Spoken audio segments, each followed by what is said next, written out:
Si nous étudions le billet de 1 dollar américain, nous voyons la présence de la pyramide Illuminati franc-maçonne.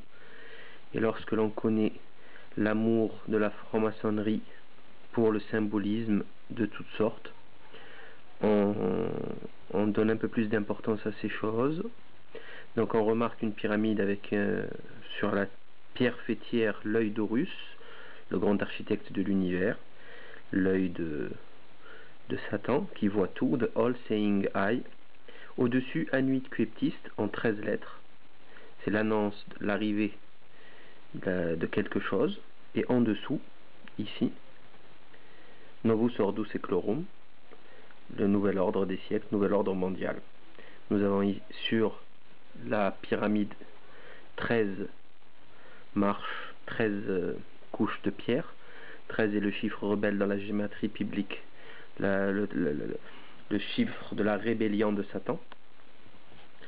Nous avons sur l'autre partie du billet un aigle, et lorsqu'on s'intéresse de plus près à tout ce qui s'y passe, on y retrouve 13 flèches, toujours le même chiffre, 13 feuilles sur l'olivier, 33 plumes qui représentent les 33 degrés de la franc-maçonnerie écossaise, 13 ici dans le petit drapeau, 13 lignes noires et blanches, 13 étoiles qui représentent le sceau de Salomon, etc., etc., etc. Donc, lorsque l'on observe de plus près ce billet, on remarque qu'il représente quasiment un talisman de cabale, voilà, qui n'a strictement rien à faire sur un billet de banque étatique.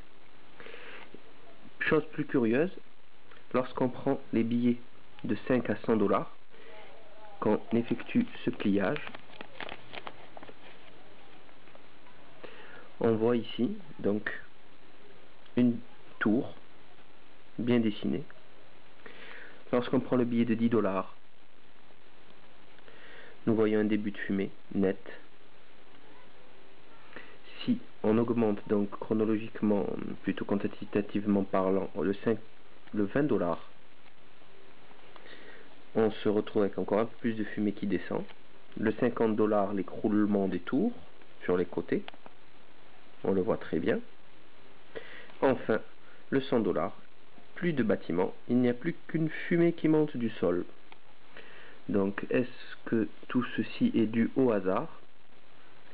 Pour finir, le passeport, notre passeport, cher passeport européen, franco-européen, ou on ne sait plus. Quel est ce symbole héraldique? Ben, tout simplement, on peut lire RF ici, République française. Nous avons le faisceau des licteurs romains, d'où vient le mot fasciste, avec la hache pour appliquer la loi. Des feuilles d'olivier, feuilles de chêne, sagesse épée. Par contre, on observe ici une tête de serpent et une tête qui semble être une tête de caméléon.